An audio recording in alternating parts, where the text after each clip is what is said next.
palavra divina. Como é que a gente pode dirigir a vida de maneira firme, inequívoca, segura, somente através de uma palavra em que podemos colocar a nossa confiança? É interessante ver Josué lá no fim da sua vida, olhando para trás. Capítulo 23, verso 14, ele vai direto e diz: olha, vocês sabem lá no fundo do coração e da alma que nenhuma das palavras que o Senhor falou falhou até o dia de hoje. Por isso, pense bem na sua vida e preste atenção à palavra divina, pois é uma palavra que dirige o caminho, uma palavra que garante a nossa situação futura, porque a palavra divina é segura.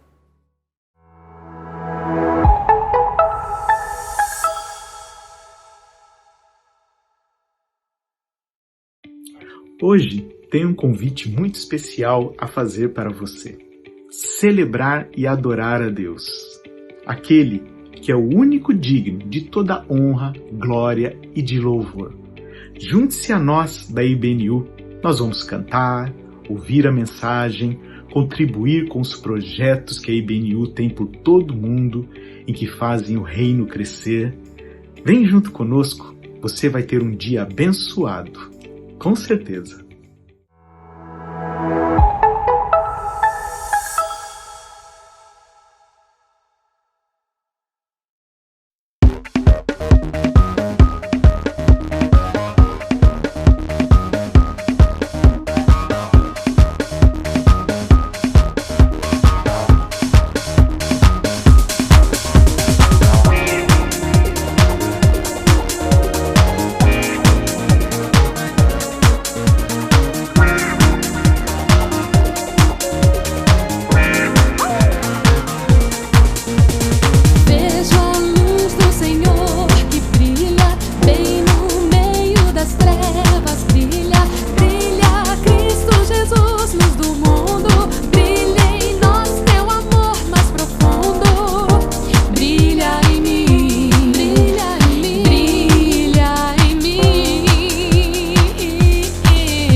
Querida IBNU, que alegria poder estar com vocês aqui nessa celebração, participar desse momento de oração, de gratidão a Deus por tudo aquilo que Ele tem feito por nós.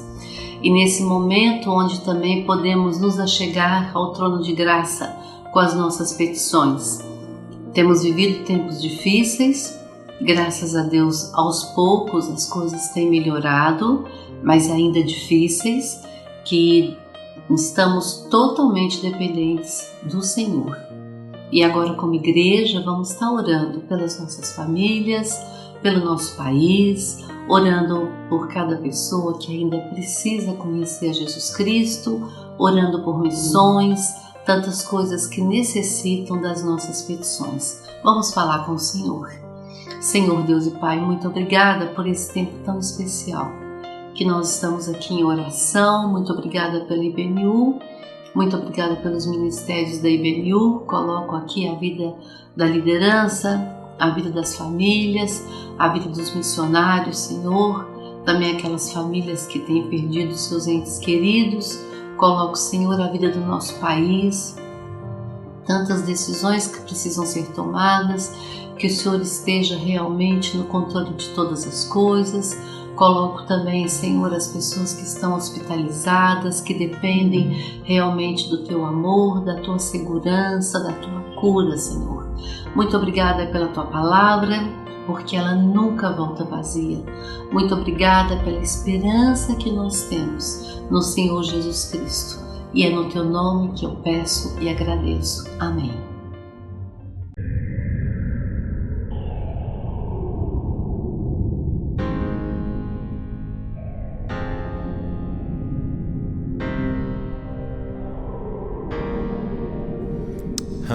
Last night put the heavy on me. Woke up and I'm feeling lonely. This world has a way of showing me. Some days it'll lift you up, some days it'll call your bluff. Man, most of my days I ain't got enough. And all I know is you're my only hope. When I'm up, when I'm down, when the wolves come around, and my feet hit the ground, I just need you. on my darkness day, when we lose and fade, Tell me, no, it ain't gonna change. I just need you.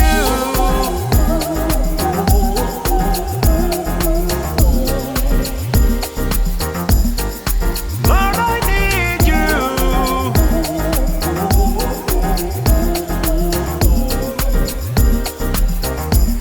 Yeah, I just need you. Even though I walk through the valley of the shadow of death, I will fear no evil, for thou art with me, thy rod and thy staff. They comfort me when I'm beat down broken, hold my heart when it's split right open, turn these eyes to my soul protector, break the will of this born defector. 'Cause all I know is you're my only hope. When I'm up, when I'm down, when the wolves come around, when my feet hit the ground, I just need you. on my darkness day, when we lose and fade, no, it ain't gonna change. I just need you.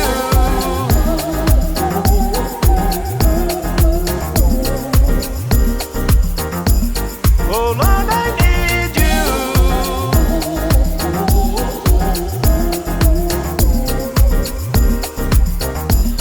Yeah, I just need you. Closer, I come to life when you pull me closer. I come to life when you pull me closer. I come to life when you pull me closer. I come to life. When I'm up, when I'm down, when the wolves come around, when my feet hit the ground, on my darkness day, when I lose and fade, no, it ain't gonna change. Oh Lord, I need you. When I'm up, when I'm down, when the wolves come around, when my feet hit the Yeah, ground, I need you. on my darkness day,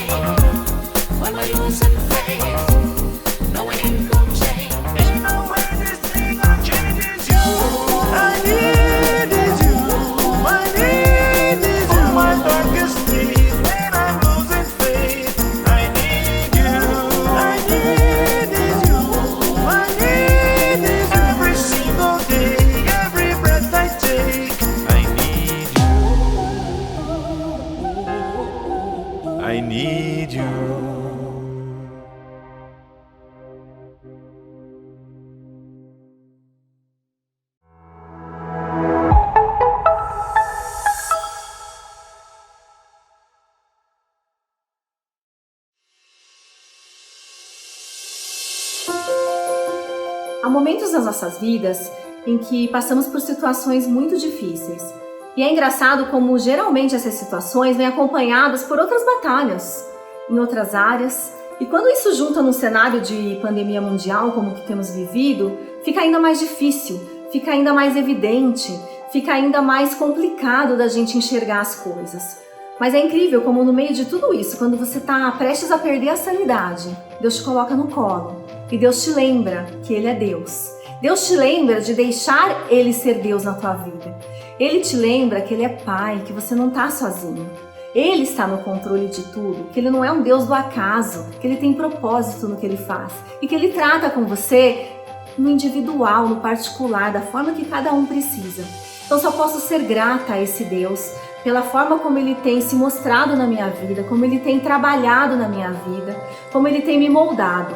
E que tenhamos um coração grato apesar de tudo, que tenhamos um coração amoroso e que possamos abençoar outras vidas também através das nossas vidas, apesar de nós.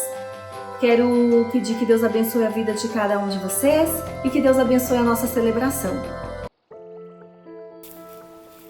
Chegamos num momento muito especial da nossa celebração, que é o momento dos nossos dízimos e das nossas ofertas, um momento em que nós podemos expressar, através das nossas contribuições, a nossa adoração, o nosso louvor e, por que não, a nossa gratidão a Deus. Afinal, Ele não tem nos deixado faltar nada. As nossas contribuições fazem bastante diferença para diversos projetos parceiros apoiados pela IBNU e que atuam não só no Brasil, mas também no exterior. Então vamos orar nesse momento e nós vamos pedir a Deus que produza em nós um coração obediente, um coração fiel, um coração generoso, e também vamos pedir a Deus que abençoe a IBNU na gestão desses recursos de maneira sábia. Santíssimo e amado Deus, obrigada, Senhor, por mais uma vez estarmos na Tua presença, por mais um dia, Senhor, que o Senhor nos concede, ó Pai. E queremos Te agradecer, Senhor, porque o Senhor tem cuidado de nós e tem suprido as nossas necessidades. Pai amado, nós queremos colocar em Tuas mãos, Senhor, nossos recursos, Senhor, parte daquilo com que o Senhor tem nos abençoado, Senhor, que são os nossos dízimos, as nossas ofertas, as nossas contribuições, ó Deus. E queremos Te pedir, Senhor, que o Senhor esteja abençoando cada família da IBNU, Senhor. Também queremos Te pedir, Senhor, e colocar em Tuas mãos, Senhor, a vida de todos aqueles que estão gerenciando estes recursos, Senhor, de modo que eles o façam, Senhor, com zelo, Senhor, com sabedoria, Senhor, e que muitas pessoas, Senhor, possam ser impactadas pelos projetos apoiados pela IBNU, Senhor, e ter as suas necessidades, Senhor, supridas, não só fisicamente, Senhor, não só economicamente, mas que também, Senhor, possam encontrar o amor de Jesus nessas ações, ó Pai. Essa é a nossa oração, cheia de gratidão, no nome santo e precioso de Jesus, o Teu amado Filho, Senhor. Amém.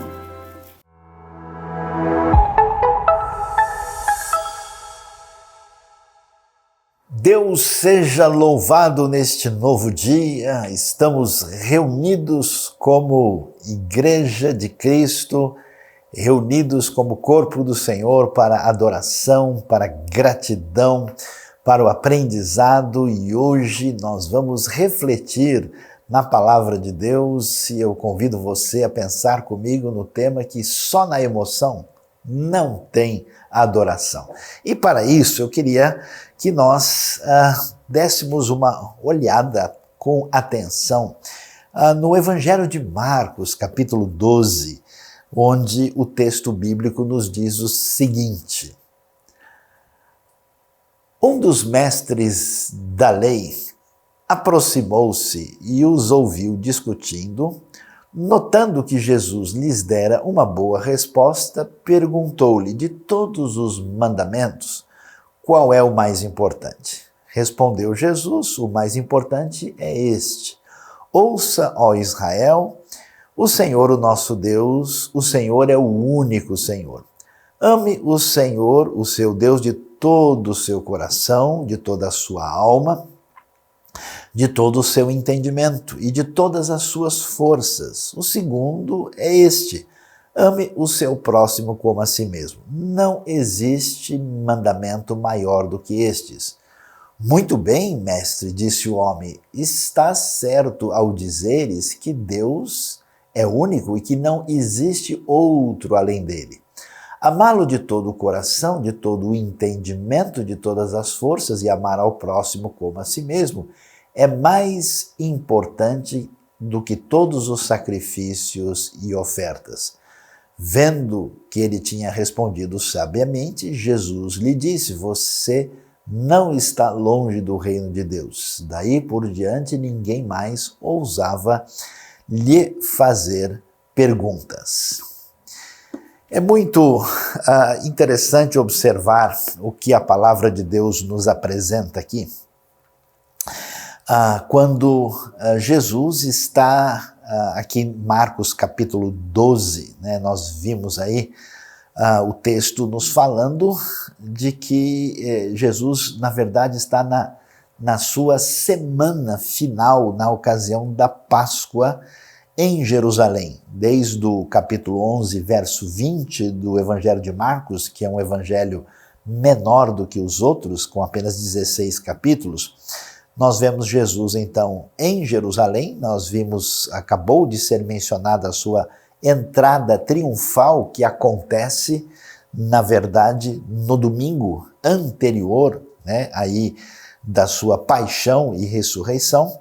E então nós estamos nesse momento assim de festa, cultico especial, na grande comemoração da Páscoa.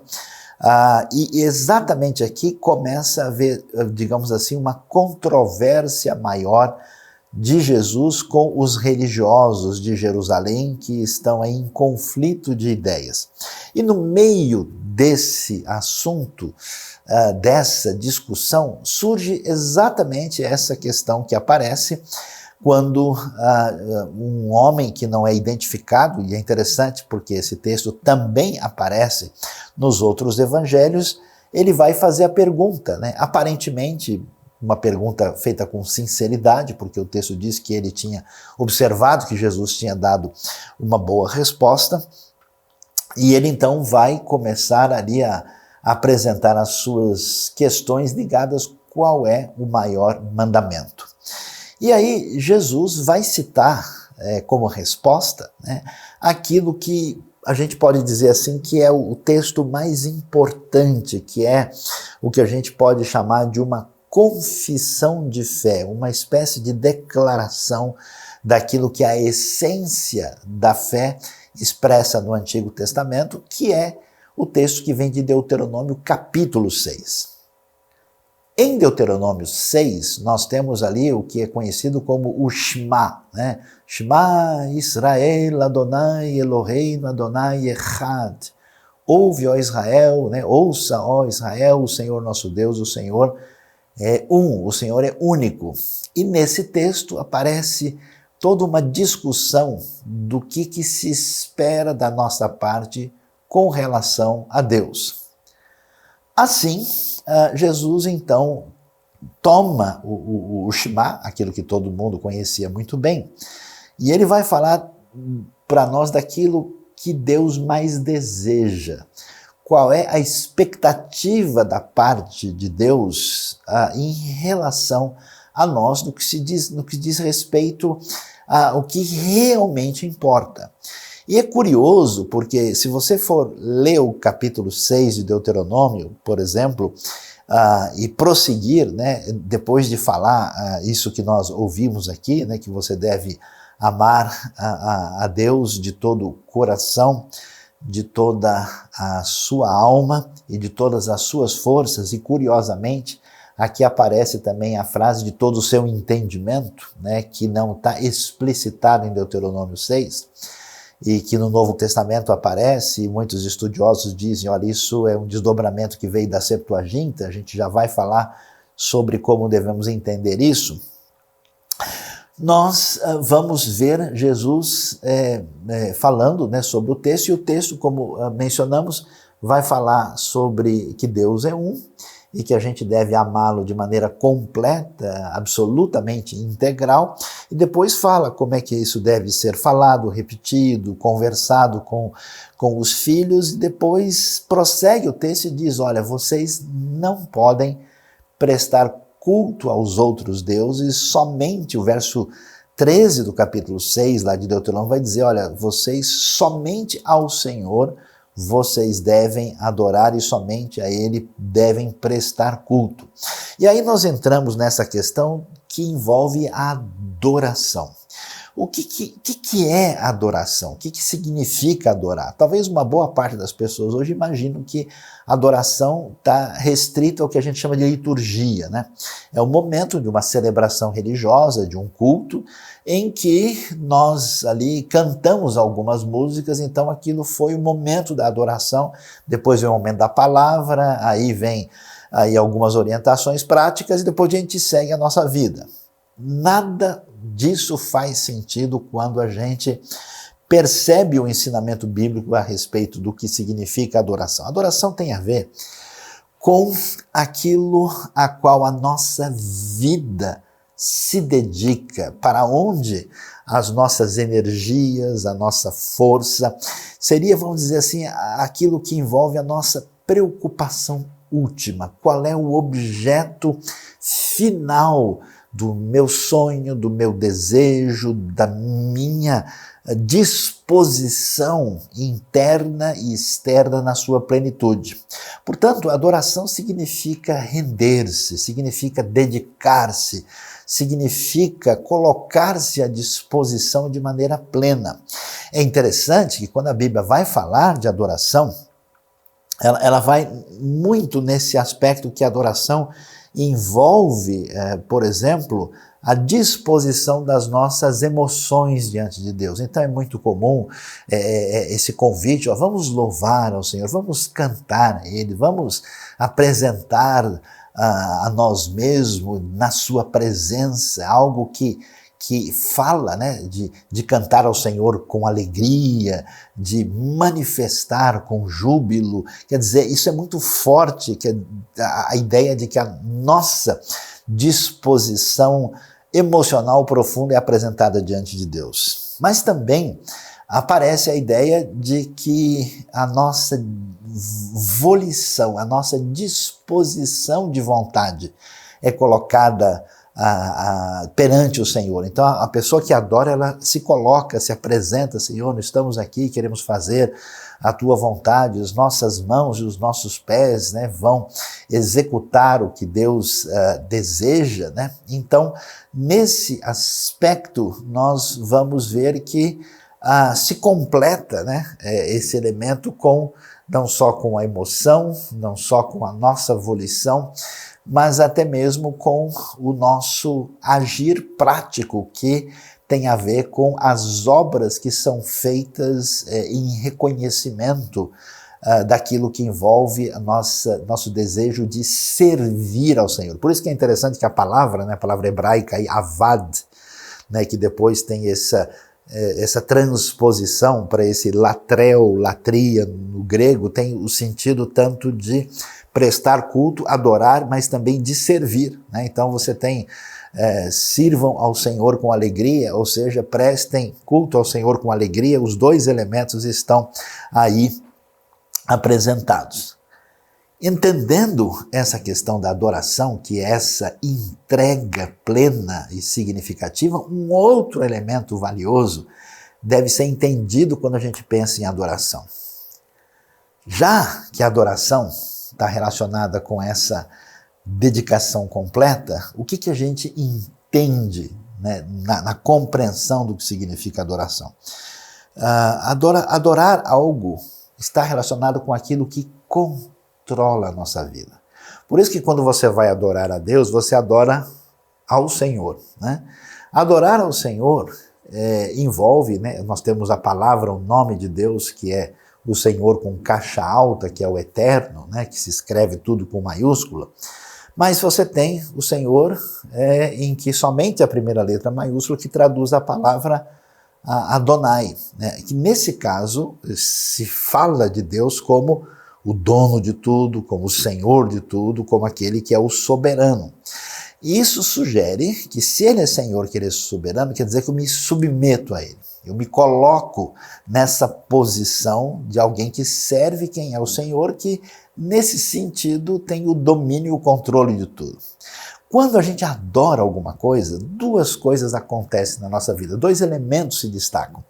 O primeiro é que a nossa disposição, nosso desejo, a nossa entrega, a nossa afetividade intensa se volta para aquilo.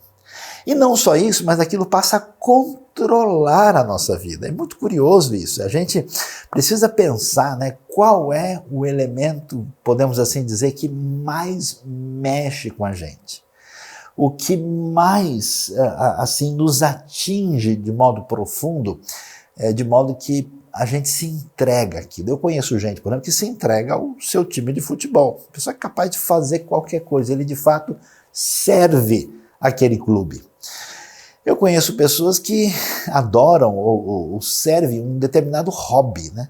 Se alguém mexer em alguma coisa que pertence àquela pessoa, meu amigo, sai da frente, porque é o fim do mundo. Eu conheço pessoas que adoram o seu trabalho, a sua profissão. Não é só que a pessoa se dedica, você vê que ele está entranhado com aquele elemento, numa espécie de afetividade intensa pela sua atividade e até mesmo vendo que aquilo o consome, o domina, o controla. E é curioso isso, porque todo esse processo de entrega, ele causa, na verdade, um desgaste, causa um estresse, causa um processo muito mais difícil do que a gente pode imaginar.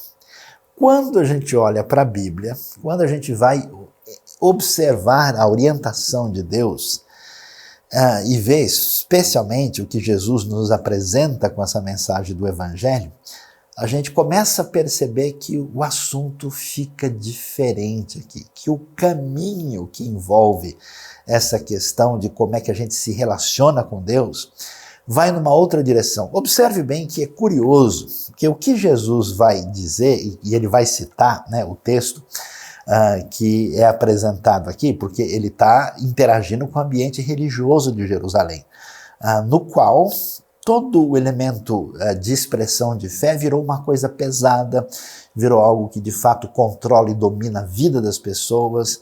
A gente vê um ambiente de muito legalismo e pouca misericórdia. Jesus vai exatamente no ponto ao conversar com aquele homem interessado em saber o que Deus de fato deseja. Você vê que a pergunta dele, né?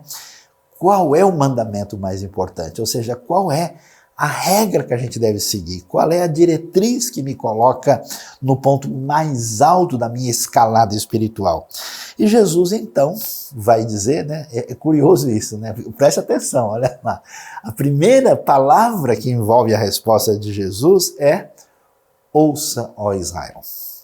E aí a gente começa a perceber que a ideia de relacionamento com Deus, a ideia de reconhecimento de quem Deus é, está, em primeiro lugar, relacionado com a necessidade de ouvir o que nós temos da parte de Deus. O primeiro elemento que surge aqui é o seguinte: afinal de contas, quem Deus é? E aí, a resposta é muito simples, né? A resposta dada a Israel e aqueles que serão esses descendentes espirituais de Israel na sequência da revelação neotestamentária: o Senhor nosso Deus é o único Senhor. E em vez de dizer coisas do tipo: portanto, vocês devem realmente fazer tais e tais atividades. Não, porque de fato vocês têm que fazer o culto dentro desses parâmetros. Eu acho curioso como tanta gente de perfil mais religioso assim quer sempre dizer: não, a coisa tem que ser desse jeito, tem que ser virado para trás, tem que ser com esse ritmo, tem que ser sentado à direita, tem que ser com a roupa tal, tem que ser com esse instrumento. Você percebe? A palavra apresentada é: ame o Senhor, o seu Deus. Isso quer dizer que o caminho da adoração passa primeiro pelo elemento que tem a ver com a revelação de Deus a nós. Segundo, se nós entendermos e recebermos de fato na nossa vida quem Deus é, o nosso relacionamento com Deus, que vai nos levar na direção da adoração, não é simplesmente seguir certos elementos, pisar no quadrado aqui e ali, mas envolve esse relacionamento completo que tem a ver exatamente com o amor. Quando você vê alguém dedicado à sua profissão, aos seus estudos, ao seu trabalho específico, ao seu hobby, ao seu time, ao seu partido político, você percebe isso, uma adesão de coração profunda. E aí você vai ver que nada de fato supera aquilo que significa dedicar-se com amor de maneira completa. Por isso, a proposta bíblica não entra, digamos assim, numa espécie de caminho religioso. Aliás, segundo Jesus, o caminho religioso é exatamente o caminho oposto daquilo que envolve essa caminhada que tem a ver com a adoração, com essa dedicação que Deus merece. E aí, Jesus então vai dizer o quê? Que a gente deve amar a Deus. E amar como, né? De todo o coração. É difícil assim entender, a palavra coração é muito ampla, né? Aqui no grego é cardia, lá no hebraico a palavra lev, que significa, muitas vezes, não tem nada a ver com sentimento e com emoção, né? Não dá para ter adoração só na emoção. Coração pode envolver a interioridade, mas provavelmente a questão da vontade. Depois, a palavra nefesh, que aparece no hebraico, aqui psiche no grego, é interessante que ela tem a ver, né, muitas vezes com a totalidade da pessoa, mas em muitos casos tem a ver com o que a gente pode chamar de tudo aquilo que envolve o nosso ser, né, além da percepção puramente física e corporal. E talvez a palavra entendimento tenha sido um desdobramento aqui, quando a gente pensa em alma, né, no sentido amplo, que envolve o que tem a ver com as nossas emoções e com a nossa mente, a nossa compreensão. Isso significa que, muito possível, que o texto está querendo dizer, que você deve aqui amar a Deus envolvendo plenamente a sua vontade, as suas emoções e a sua mente, o seu entendimento, e claro, e com todas as suas forças, com tudo aquilo que você pode fazer por meio do seu corpo, o que quer dizer uma adoração completa, integral. E é interessante que o desdobramento disso, né, porque isso não está lá no Shema, não está em Deuteronômio 6, está em Levítico capítulo 19, versículo 18, Jesus continua e diz que você deve amar o próximo como a si mesmo, e isso faz sentido, porque quando a gente está pensando na adoração, eles estão falando aqui na ocasião da festa da Páscoa, está todo mundo indo para o templo, e aí nós temos uma série de coisas acontecendo ali no ambiente da comunidade, e você vai ver que o tipo de religiosidade que está acontecendo na época é uma religiosidade que não tem enxergado o próximo. Várias vezes Jesus vai mostrar que esse desligamento de Deus, essa falta de culto verdadeiro faz com que a gente perca da nossa referência à situação do próximo. Não existe mandamento maior. Então, o homem se alegra com isso, então ele repete o que Jesus acabou de dizer, e Jesus vai dizer, né, claramente para ele que, como ele reconhece, olha só que isso é mais importante do que todos os sacrifícios e ofertas, esse homem não está longe do reino de Deus. Quando a gente compreende isso e percebe que a adoração não está ligado simplesmente a um ritual e que a adoração não tem nada a ver com esse aspecto que muitas pessoas imaginam, né, que está relacionado com uma manifestação efusiva, né, como, por exemplo, acontece aí com gente que acha, né, que só na emoção é que a gente faz adoração, né? Eu conheço gente, não, mas a pessoa na hora, ele deu uma gargalhada, não, a pessoa chorou, a pessoa até aconteceu, mas isso não significa que necessariamente esse elemento seja autêntico. Tem muita lágrima por aí que é lágrima de crocodilo, né? Tem muita emoção que desaparece no minuto seguinte. Então não dá para a gente se basear simplesmente nisso. A gente então vai começar a pensar aqui, entender afinal de contas qual é o elemento que está por trás dessa sabedoria bíblica que nos ensina o que significa de fato adorar. Então veja lá, se a adoração começa com essa percepção de quem Deus é, e se essa verdade ela nos permite caminhar na direção de fazer o que importa, que é amar a Deus de modo integral, como é que a gente entende isso? Como é que isso entra na nossa vida na prática? Acho que vale a pena dar uma olhada não só naquilo que a gente viu em Deuteronômio 6, mas tem uns salmos que fazem parte dessa realidade do culto, né, da adoração a Deus no contexto do Antigo Testamento, que eles nos ajudam a entender algumas coisas profundas. Um é o Salmo 146 e o outro é o Salmo 103. Vamos dar uma olhada nesses textos para ver o que eles têm a nos dizer. O Salmo 146 é interessante. Ele começa, está no finzinho do saltério, né? A gente tem aqui salmos tardios, né? Que fazem parte especialmente dessa adoração depois que o povo voltou do cativeiro da Babilônia. E lá, nesses salmos finais do saltério, todos começam com aleluia, né, esse louvem ao Senhor. O salmo vai dizer o seguinte, né, dando uma olhada rápida no seu conteúdo.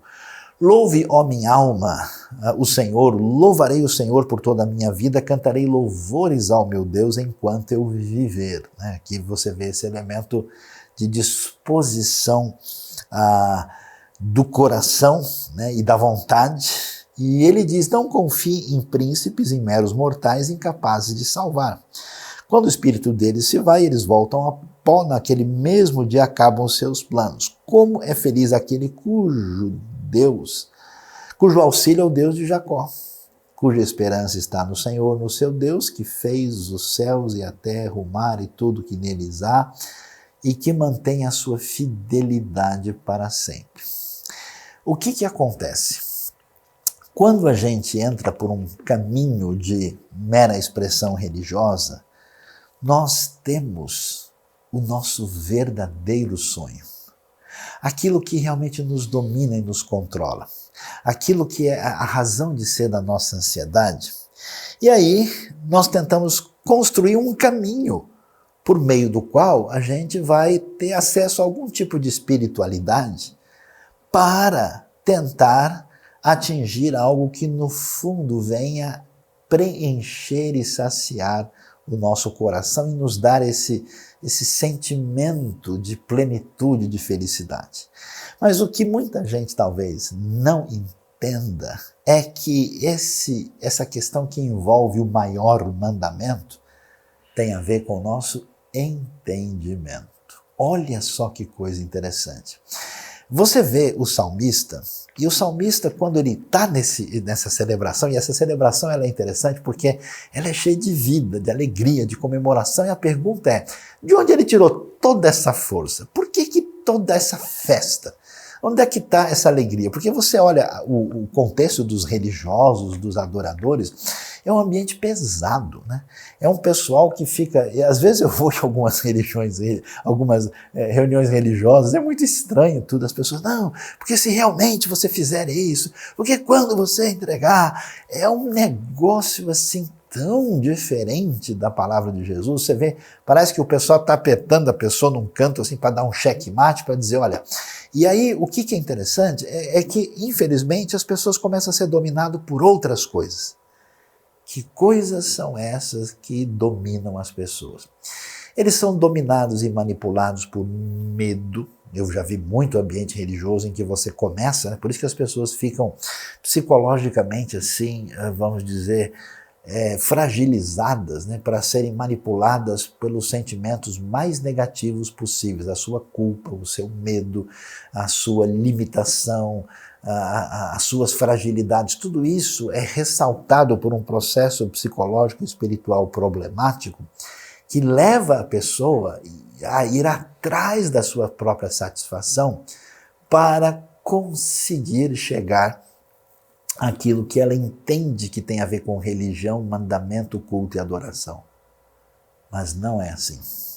O salmista celebra quem Deus é. É curioso isso, porque ele presta atenção à revelação que Deus faz de si mesmo. Então, não é possível você trabalhar verdadeiramente com adoração sem ter acesso à verdade. E onde é que está essa verdade? Essa verdade está revelada na palavra de Deus. Por isso, quando Jesus vai responder a pergunta, ele vai dizer, pessoal, isso está tudo aí na nossa Bíblia, na Bíblia de vocês. O que Deus deseja está revelado. E quando você vê essa celebração a respeito de Deus, ela se fundamenta na revelação de quem Deus é. Agora você olha para isso e você vai ver que a experiência do salmista, a vida deles, nunca foi. Aliás, esses salmos têm a ver com o retorno do cativeiro. Eles nunca se basearam na experiência deles para dizer o que eles estão dizendo simplesmente. Eles nunca se basearam, eles se baseiam no que Deus disse, por meio de Moisés, por meio dos profetas, ou seja, só é possível adoração quando a gente conhece aquilo que de Deus é revelação a respeito deles, ela é decorrente da verdade. E o que ele vai dizer? Olha que coisa interessante, né? Não podemos ir no caminho do ídolo. Qual é o caminho do ídolo? É quando eu sigo o meu próprio desejo, aquilo que domina você, que controla você, ou você segue algum outro indivíduo, ou movimento, ou pessoa, qualquer que seja, que parece prometer essa segurança, essa estabilidade, essa felicidade. Por isso o texto diz, vocês não podem confiar em príncipes imortais que não podem segurar nada. Você se volta para Deus. O olhar que se volta para o Senhor descobre o que é ser adorador. Quem é o Senhor? O Senhor fez os céus e a terra, o mar e tudo que neles há. Ele mantém a sua fidelidade para sempre. Ele se apega à palavra divina. E quem é esse Deus? Olha o que Deus faz. Ele defende a causa dos oprimidos, dá alimento aos famintos, liberta os presos, dá vista aos cegos, levanta os abatidos, ama os justos, protege o estrangeiro, sustém o órfão e a viúva, e ele frustra o propósito dos ímpios. E esse salmo vai terminar dizendo que o Senhor reina sempre, o teu Deus, ó Sião, reina de geração em geração. Você vê esse cântico triunfal de alguém que coloca a sua total esperança em quem Deus é. Então preste atenção. Adoração envolve esse caminho de abertura para o entendimento de quem Deus é a partir da sua revelação. Muita gente, quando vai ler a Bíblia, ou vai ter a sua postura de tentar caminhar na sua espiritualidade, o que a pessoa faz? Ele quer achar que a Bíblia é igual assim, uma experiência no rodízio, né? Você vai lá, berinjela, não quero. Opa, aqui tem fraldinha, é minha vez. Oh, aqui sim, eu vou querer esse franguinho desfiado aqui. Opa, mas aqui tem cebola ardida, estou fora. Então muitas pessoas fazem isso, né? Fazem esse processo de não permitir ouvir o que Deus tem a dizer e, portanto, não entendem que a adoração depende do nosso entendimento, da nossa compreensão. Amarás o Senhor teu Deus de todo o teu coração, amarás o Senhor teu Deus de toda a tua alma, de todas as tuas forças e do teu entendimento. Esse entendimento tem a ver com beber dessa revelação divina. Veja só que esse caminho de entendimento da revelação, ele se desdobra com muita força no Salmo 103. E aí você vai ver que aí que está o problema. Ou você vai seguir a si mesmo, você vai determinar uma caminhada de adoração que vai permitir construir a sua religião própria, que não se submete àquele que é o Senhor, e você necessariamente vai por um caminho de construção das coisas, com a ideia de que isso vai trazer plenitude, satisfação e tranquilidade interna para a sua vida. É por isso que as pessoas perseguem os seus alvos do jeito que elas perseguem. Elas estão cansadas, elas estão estressadas, elas não aguentam consigo mesmo, porque no fundo, ainda que inconscientemente, estão adorando a si mesmas. Ou às vezes, né, elas até adoram um outro elemento com a ideia, adoram um segundo, né, com a ideia de que isso atinja a elas mesmas. A única maneira de ser liberto desse caminho de cansaço, né? É muito curioso que tanto a pessoa que se diz religiosa, ela tem uma atitude mental, psicológica muito parecida com o não religioso. Os dois estão querendo ser aprovados para si mesmos, os dois estão buscando uma plenitude a partir de um pretenso sucesso, de uma escalada em função do seu próprio desempenho, que não entende o que significa comemorar na presença de Deus. E o salmista mostra um caminho diferente. Olha que coisa impressionante o Salmo 103, porque entrar na esfera de adoração é ser atingido por uma santa loucura. Essa santa loucura leva a gente a falar com a gente mesmo, né? Por isso o salmista, no Salmo 103, ele tem muito esse negócio de bendiga a minha alma o Senhor, bendiga o Senhor a minha alma, bendiga o Senhor todo o meu ser. Está vendo essa ideia de todo o meu ser? Essa totalidade, esse convite, né? Ele vai dizer para não se esquecer dos seus benefícios e vai terminar o salmo dizendo bendiga o Senhor a minha alma. Quer dizer, ele fica tão cheio dessa realidade de Deus que ele faz esse convite a si mesmo para uma festa. É interessante porque a gente descobre isso, que a fortaleza de uma pessoa para lidar com a vida, com todos os seus detalhes, está na sua interioridade. E essa interioridade, ela está fortalecida e está adequada quando a gente se livra dos nossos ídolos fundamentados em nós mesmos para celebrar diante do Senhor de modo especial. É impressionante quando o Espírito de Deus abre o nosso coração e nós celebramos diante de Deus, da sua presença e da sua pessoa, a gente coloca todos os outros elementos num segundo plano e a gente consegue respirar. A gente consegue, inclusive, ficar livre de fardos, até para poder, de fato, servir ao Senhor. E por que Deus deve ser adorado? Nossa, como eu fico chateado e aborrecido e triste com tanta gente que não consegue abrir os olhos da fé, que é tão simples. O Evangelho é a coisa mais simples do mundo. Basta crer, basta descansar. O Senhor do Universo amou você, perdoou você. Ele estraçalhou o seu Filho na cruz gratuitamente por amor a você. Por acaso não nos dará Ele também todas as coisas? Por que a gente fica com tanta perturbação e não entende o que significa isso? Não faz sentido. Por isso a gente vê o salmista dizendo, olha, você quer saber quais são as bênçãos de Deus que a gente celebra?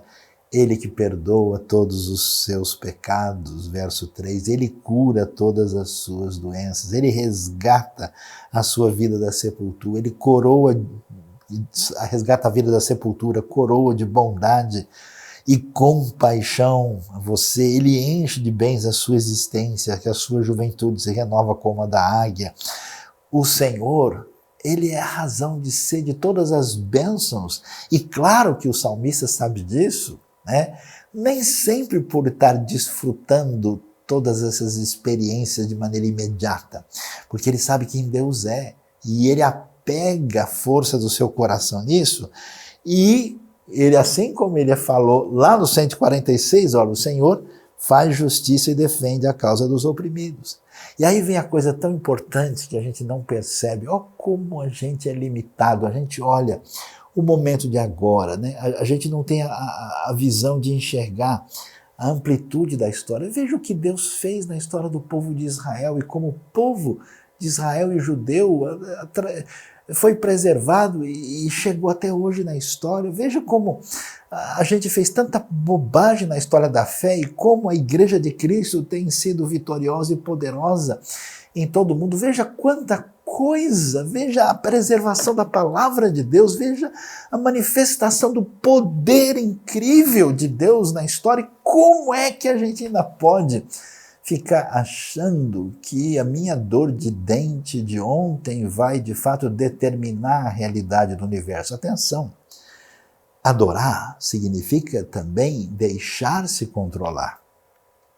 Eu tenho a possibilidade de achar que toda a minha vida deve ser controlada pelo meu passado, ou por um momento do meu passado, ou por uma experiência relacional negativa, ou por uma situação específica de saúde comprometedora, ou por causa de um momento particular na minha vida financeira, mas isso é uma atitude que eu preciso entender que não faz sentido.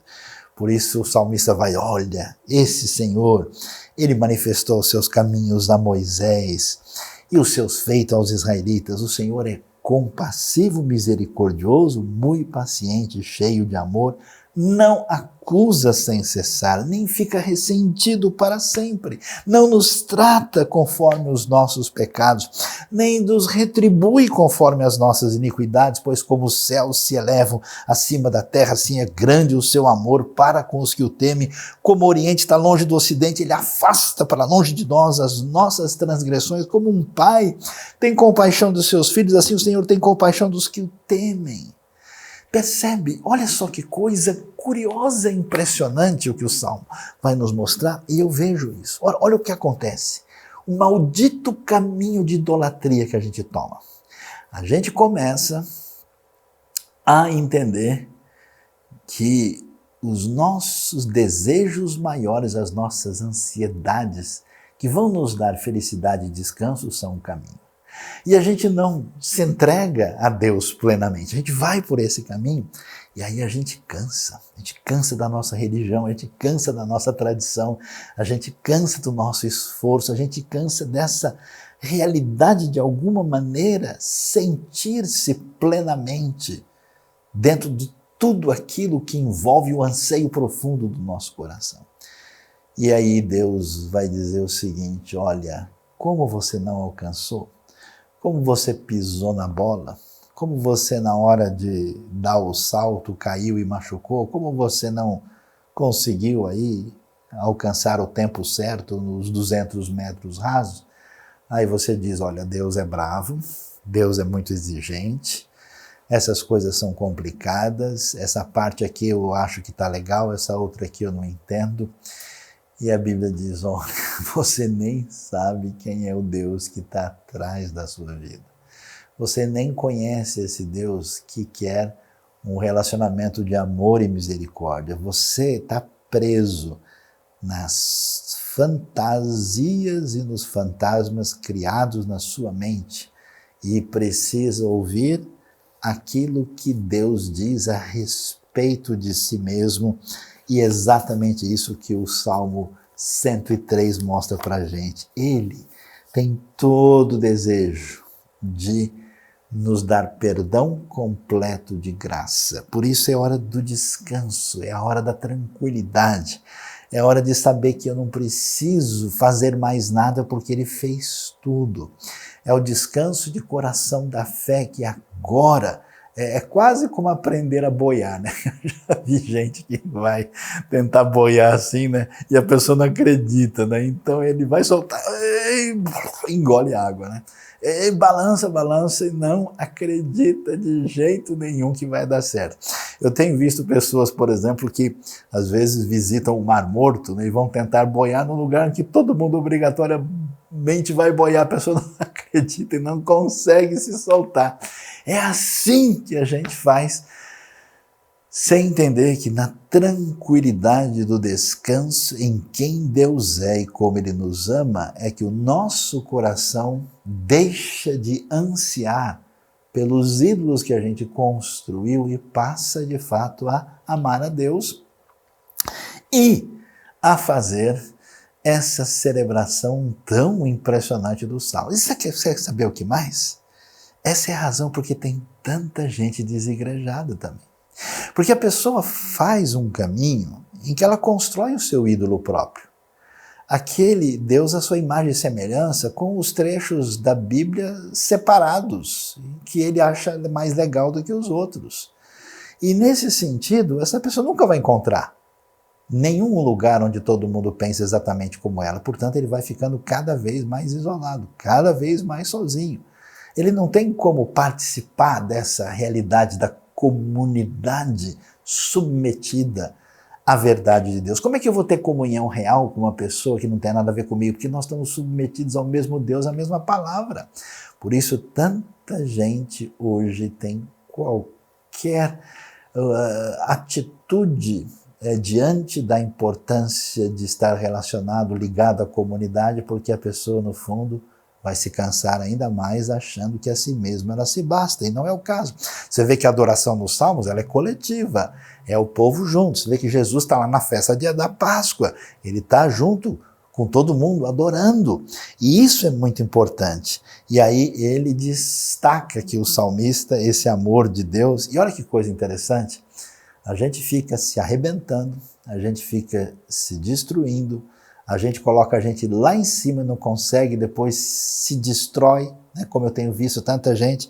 Olha o que o Salmo diz, pois ele sabe do que somos formados, ele lembra-se de que somos pó. A compreensão da nossa fragilidade, que se é feita no caminho da autonomia e da autoadoração, produz morte, desespero, depressão, medo e perturbação religiosa. Quando ela é atingida pela revelação do grande Deus, a vida do homem é semelhante à relva. Ele floresce como a flor do campo, que se vai quando sopra o vento, e nem se sabe o lugar que ocupava. Mas o amor leal do Senhor, o hesed do Senhor, o seu amor eterno está com os que o temem, a justiça com o filho dos seus filhos, os que guardam a sua aliança e se lembram de obedecer aos seus preceitos. Só agora aparece a aliança e os preceitos. Por quê?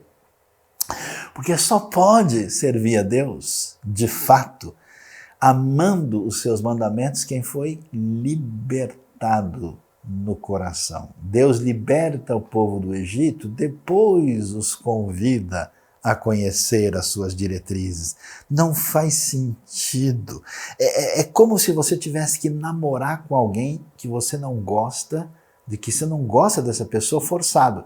Então, imagina, já viu aquele casamento forçado de família que um pai e a mãe botaram lá tentando forçar duas pessoas a namorar, e eles ficam olhando um para a cara do outro, e é como se diz na linguagem, como um negócio não rola. É mais ou menos assim, a pessoa diz, eu preciso fazer os mandamentos que foram dados pela igreja ou pela Bíblia, não sei por quem, a pessoa não entende, mas quando a pessoa é liberta, quando ele celebra, quando ele é atingido pela verdade de Deus e adora de verdade, como diz a Bíblia, os meus mandamentos não são pesados. Servir a Deus vira algo que tem a ver com amor, com afeto, com desejo, com vontade, com alegria, com celebração. E aí sim a coisa tem um outro perfil. E como é que o Salmo termina? Termina dizendo, pessoal, na verdade o Senhor estabeleceu o seu trono nos céus. Como o rei domina sobre tudo o que existe. Quer dizer, Deus é o Senhor de fato. Você está com medo? Deus é o Senhor da história, o Senhor da eternidade, esse Deus grandioso e extraordinário, Rei dominador do universo poderoso que me ama e que agiu em meu favor, Ele está por trás disso. E aí ele termina, sabe como? Na festa. Veja que não é na mera emoção que pode existir adoração. Não é só com emoção, não, é completo. E essa verdadeira emoção, com a dedicação da vontade, da vida e do coração, só existe quando a gente recebe a revelação. Por isso ele termina na festa total, na adoração plena. Ele diz: bendigam o Senhor vocês, seus anjos poderosos, que obedecem a sua palavra. Ou seja, Deus, nós vamos cultuar e te adorar. Anjos, cheguem mais para participar daquele culto que vai celebrar o Senhor no universo. Bendiga o Senhor todos os seus exércitos, vocês, seus servos, que cumprem a sua vontade. O povo de Deus, chega mais. Vamos para a adoração, vamos para a celebração. Bendigam o Senhor todas as suas obras, todos os lugares do seu domínio, ou seja, toda a criação, os animais, a natureza, até as aves cantam, as feras, toda a criação inanimada faz parte dessa sinfonia extraordinária. E ele chama todo mundo e ele termina dizendo: bendiga ao Senhor a minha alma. Hoje eu convido você a, de fato, desistir dos seus esforços de um caminho paralelo e de entregar-se a Deus no sentido de entender que a adoração procede da revelação e que compreender o mandamento depende do entendimento. E de celebrar a Deus nessa grande libertação, porque a gente, quando descobre quem Deus é, o que Ele fez e como Ele age na nossa vida, a gente entra numa festa tão grandiosa, de perfil universal, numa adoração que envolve todo mundo, e a gente termina tendo que dizer aquilo, ó, e não se esqueça, ó minha alma, você bendiga o Senhor, bendiga o Senhor a minha alma, e você diga: bendiga ao Senhor, a minha alma, celebre, adore de todo o seu coração, de toda a sua vida, nessa grande festa, grande celebração.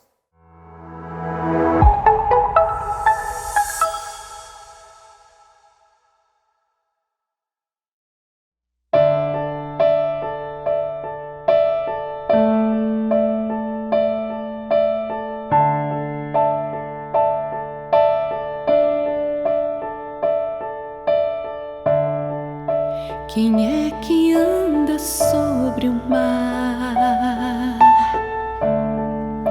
e acalma o temporal,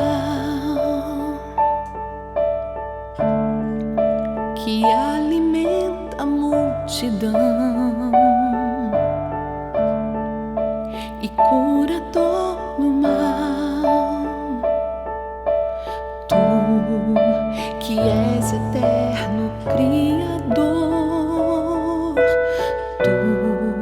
glorioso, santo e rei de amor, quem é maior que os medos meus e em tudo satisfaz, que no deserto faz chover, o príncipe da paz. Tu que reinas no meu coração, és o alvo da minha paixão. Na cruz amaste a mim e foste até o fim, Cordeiro que foi morto, Filho de Deus, mas não ficaste ali, provaste que és Senhor, e ao terceiro dia a vida triunfou.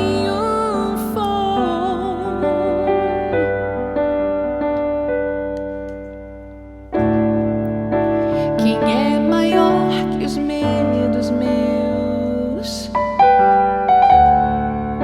e em tudo satisfaz,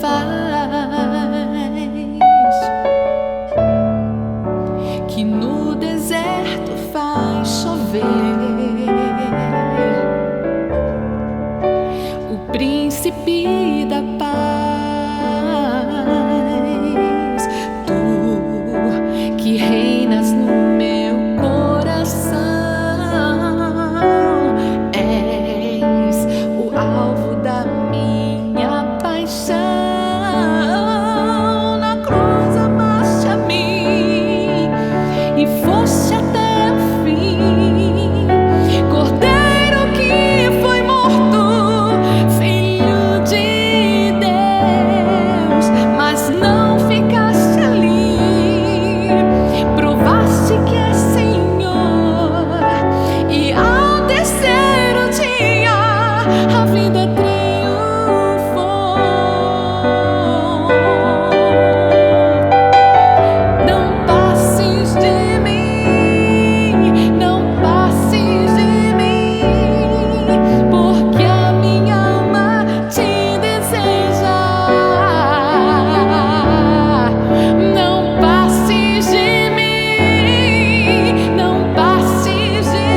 A ceia do Senhor é um momento de lembrança e celebração da salvação que Deus trouxe para o seu povo.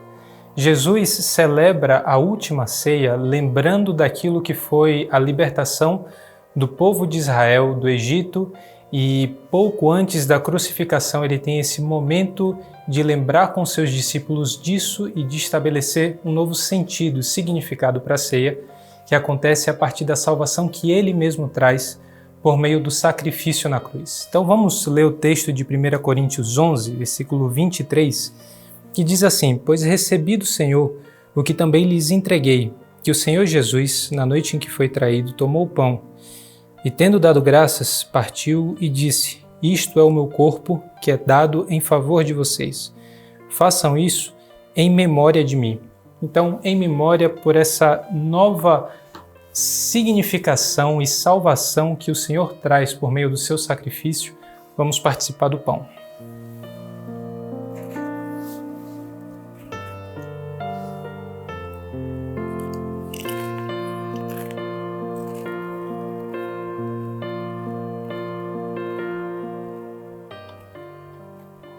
Então, na continuação, ele diz que da mesma forma, ele pega o cálice e diz: Este cálice é a nova aliança no meu sangue. Em continuação dessa questão da salvação que foi feita a partir da libertação do Egito, e agora ele fez uma aliança com esse povo, e essa aliança é garantida por esse Deus tão maravilhoso através de Jesus Cristo agora e através do seu sangue. Então ele diz: façam isso sempre que o beberem em memória de mim. Então, sempre que a gente fizer isso, a gente lembra da morte do Senhor, da obra de Jesus na nossa vida. Vamos tomar o cálice.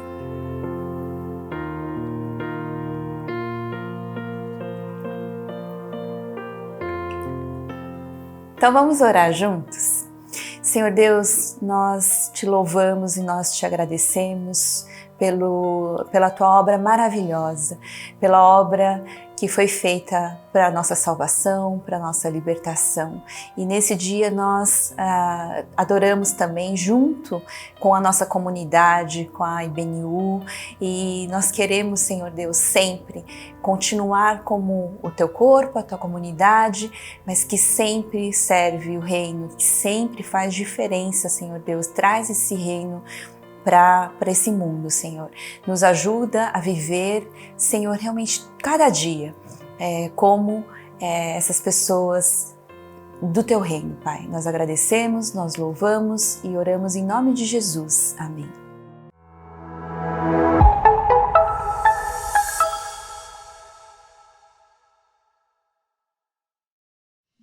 Olá, turminha! Temos uma novidade muito legal para vocês. A nossa equipe aumentou e agora a Jéssica estará também contando histórias da Bíblia para vocês. Gostoso, né? E se você é membro novo na IBNU, não deixe de baixar o app MyKids e se cadastrar como uma família IBNU São Paulo. Assim você vai poder ter acesso a todo o material para a celebração em casa, com ideias de jogos, brincadeiras e outras sugestões para meditar juntos sobre a Palavra de Deus com as crianças. Um beijo especial, Deus abençoe vocês. Tchau!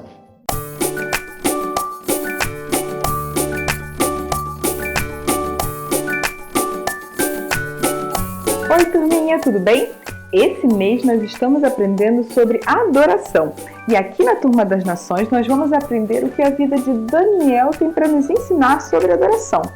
A Bíblia fala que há muito tempo atrás, no reino de um rei chamado Joaquim, que era do povo de Deus, um outro rei chamado Nabucodonosor veio lá da Babilônia para Jerusalém e saiu conquistando tudo o povo de Deus, pegando o que bem queriam, fazendo o que bem entendiam. E além disso, ele chamou o chefe dos oficiais da Babilônia, chamado Aspenaz, e pediu para Aspenaz trazer de lá alguns jovens. E nesses jovens que vieram 4 amigos que vocês já devem ter ouvido falar: Daniel, Ananias, Misael e Azarias. Eles vieram num grupo de jovens que Nabucodonosor falou que queria que fossem jovens de família nobre, com uma boa aparência, sem nenhum defeito físico, meninos cultos, inteligentes e que dominassem várias áreas de conhecimento. Olha só! E aí, esses jovens iriam ser treinados durante 3 anos para aprender a língua, a cultura babilônica. Inclusive, os nossos 4 amigos da nossa história receberam até nomes novos: Beltesazar, Sadraque, Mesaque e Abednego. Olha só. E aí, o rei falou que, inclusive, durante esse treinamento, eles poderiam até mesmo comer da própria comida do rei e depois eles seriam selecionados no final, escolhidos quem é que se destacava mais para poder servir no palácio do rei.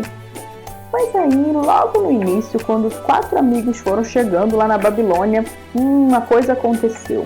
Quando chegou, olha só, o banquete do rei, Daniel logo olhou para aquele banquete e pensou: nós não poderemos comer desse banquete, senão estaremos impuros.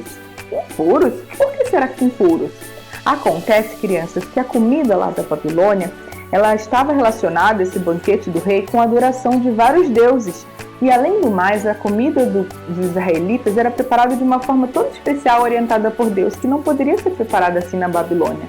Então, Daniel foi de forma muito sábia e humilde e pediu permissão ao encarregado da comida para não comer daquela comida. Mas aí ele falou com ele: Daniel, mas eu tenho muito medo do rei. O rei falou exatamente o que vocês tinham que comer.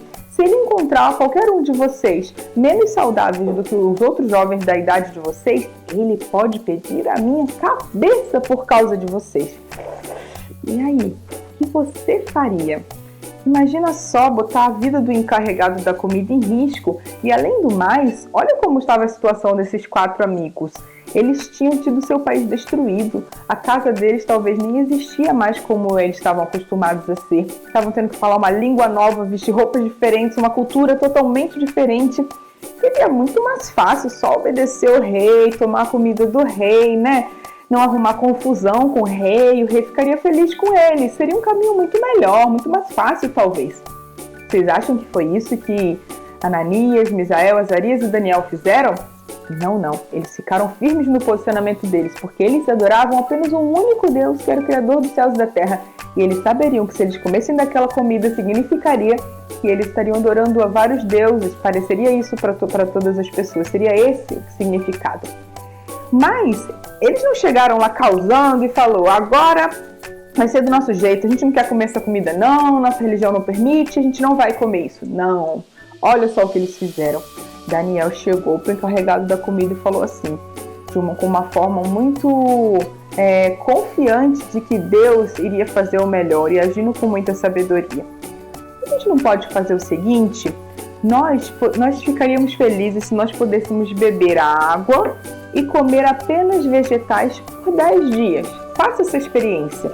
Se nesses 10 dias, comendo os vegetais e bebendo a água, nós não ficarmos tão saudáveis quanto os outros jovens, o Senhor vem conversar com a gente, porque Daniel sabia que Deus sustentaria eles.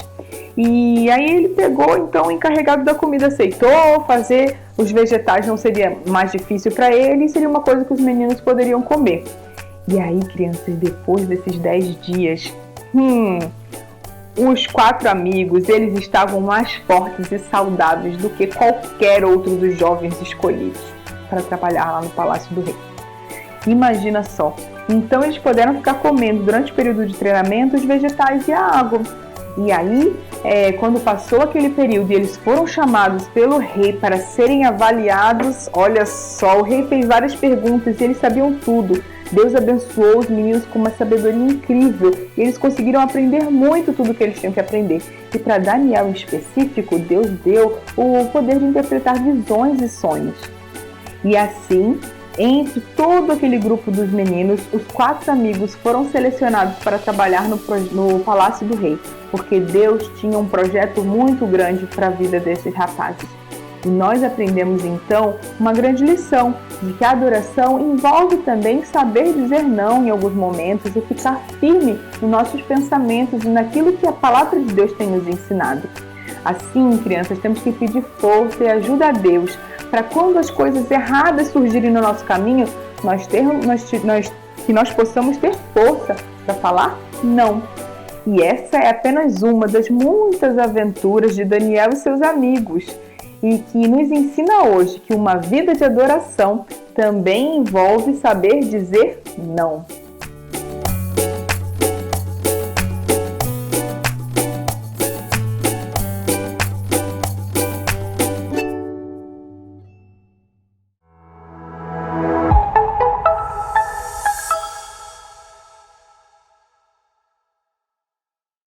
Se você é novo membro da IBNU, temos um geek para acolhê-lo e também para explicar aquilo que é a teologia básica da nossa igreja. Você terá a oportunidade de conhecer outras pessoas que estão chegando agora na nossa comunidade e compreender alguns pontos fundamentais da maneira como entendemos a Bíblia, como construímos a IBNU e procuramos servir ao reino. Você vai ser muito bem-vindo nos nossos encontros às segundas-feiras, 20 horas. Poderemos então ter esse momento de maior proximidade e vai ser muito bom contar com a sua participação. O curso de Teologia Missional tem 2 novas matérias acontecendo, então fique atento aos sábados e domingos às 19 horas. A Missão na Cidade é um curso que abrange vários tópicos diferentes. Você poderá compreender um pouco mais sobre trabalhos com autistas, universitários, o meio empresarial e conta também com diversos professores.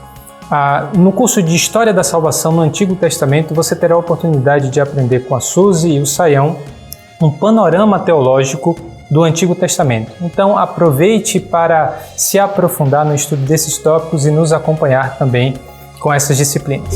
A IBNU está começando um novo projeto agora em língua espanhola. Nós falamos disso algumas semanas atrás, então se você tem interesse e quer apoiar esse projeto da IBNU agora com o espanhol, nós vamos iniciar um geek em espanhol. Eu te convido a entrar em contato conosco aqui na Conexão para você ter mais informações de como você pode participar e também você divulgar para as pessoas que você conhece, que talvez tenham interesse, que queiram aprender sobre a Palavra de Deus agora em espanhol. Vem fazer parte com a gente. Obrigado por estar junto conosco nessa celebração. Se inscreva no nosso canal e compartilhe esse conteúdo com seus amigos, familiares e pessoas que podem ser abençoadas por esse conteúdo. Deus abençoe e tenha uma boa semana.